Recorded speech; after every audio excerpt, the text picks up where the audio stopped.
Vinayagar Chaturthi special பால் கொழுக்கட்டை எப்படி செய்யலாம்னு பார்க்கலாம் வாங்க.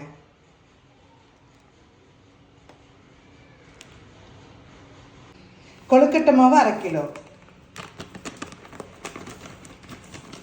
நெய் 1 ஸ்பூன், 1 ஸ்பூன் சர்க்கரை, அளவான உப்பு, அளவான கொதிக்கிற தண்ணி ஊற்றி நல்லா பதமாக பிணைஞ்சுக்கோங்க. குட்டி குட்டி பாலா பண்ணிக்கலாம்.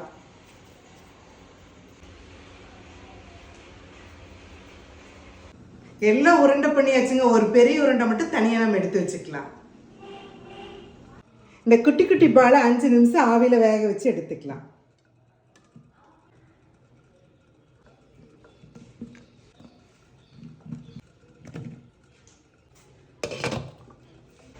கால் லிட்டர் பாலை நல்லா கொதிக்க வச்சுக்கோங்க.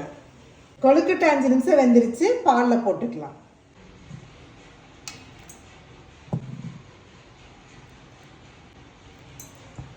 இது நல்ல ஒரு கொதி வந்தால் போதும். ஒரு மூடி கெட்டி தேங்காய் பால், 200 கிராம் சர்க்கரை, எடுத்து வச்ச மாவை தண்ணியில் கரைச்சி ஊற்றிக்கலாம். நல்லா கொதி வந்துருச்சு. ஏலக்காய் தூளை போட்டுக்கலாம். சுவையான பால் கொழுக்கட்டை ரெடி. நீங்களும் இந்த மாதிரி விநாயகர் சதுர்த்திக்கு ட்ரை பண்ணி பார்த்து எப்படி இருக்குன்னு கமெண்ட்ஸில் சொல்லுங்கள்.